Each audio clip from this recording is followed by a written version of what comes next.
শুরুটা হয়েছিল তৃণমূল ছাত্র পরিষদ থেকেই। আমি যখন রবীন্দ্রভারতী বিশ্ববিদ্যালয়ে পড়ি, যখন মাস্টার্স করছি ওখানে, তখন কিন্তু আমি তৃণমূল ছাত্র পরিষদ 98-এ তৈরি হলো, টিএমসি। তো তৃণমূল ছাত্র পরিষদ কিন্তু আমি ওখানে প্রতিষ্ঠা করার জন্য এসএফআই এর বিরুদ্ধে লড়েছিলাম। কারণ তখন আমার মনে হয়েছিল যে অন্যায়ের বিরুদ্ধে লড়াইটা, তখন দল আমার কাছে ছিল না প্রাধান্য, বলেছিল অন্যায়ের বিরুদ্ধে লড়বো। তো তারপরে তো অনেক ইতিহাস, মেরে মাথা ফাটিয়ে দিয়েছিল, অনেক কিছু করেছিল। আমি শুরুটা হয়েছিল তৃণমূল ছাত্র পরিষদ থেকেই, তৃণমূল ছাত্র পরিষদ সক্রিয় রবীন্দ্রভারতী বিশ্ববিদ্যালয়তে প্রথম। তখন তো অর্থনীতি নিয়েই পড়াশোনা চলছে। না, আমি তখন ইংলিশে এমএ করছি। আচ্ছা, ইংলিশে এমএ করছি। অর্থনীতি আমার সাবজেক্ট ছিল। আর একটা মানে তুমি তো মাস্টার্স করতে পারো, তোমার সঙ্গে অ্যাডিশনাল থাকতেই পারে। এতটাই পড়াশোনার অভাব, খুব দুঃখ লাগে তার জন্য, যেহেতু 34 বছরে মানে সিপিআইএম ছেলে মেয়েদেরকে মূর্খ করে রেখে দিয়েছিল। মানে যত পড়াশোনা কম হবে তত ভালো, ইংরেজি তুলে দিল, পাস ফেল তুলে দিল, মানে যত পড়াশোনা কম করবে তত রাজা রাজা বলে ডাকবে, তত ভোট চলবে। তারপরে এই সরকার এসে তো আরও এদের তো মানে সোনায় সোহাগা। আপনি যে স্কুলের টিচারদেরকে দেখেন,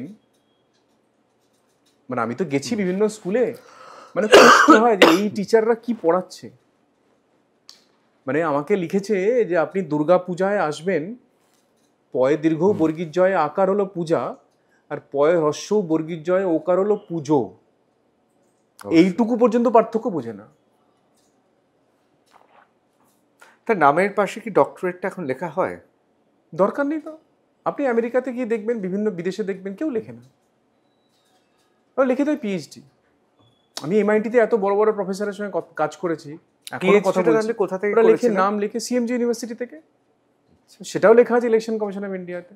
উনি বললেন যে আরে এই ইউনিভার্সিটিতে নেই। আলাম ইউজিসির আন্ডারে যদি ইউনিভার্সিটি হয়, তাহলে তো আপনি ভারতবর্ষের ইউজিসিকে চ্যালেঞ্জ করছেন, তাহলে ইউজিসিকে চ্যালেঞ্জ করুন।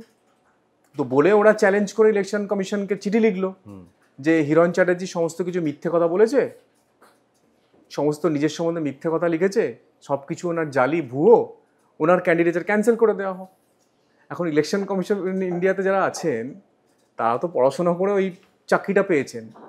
জেলা শাসক কিন্তু আইএস পরীক্ষাটা দিয়েছেন, তিনি তো মানেগুলো বোঝেন, তাই না?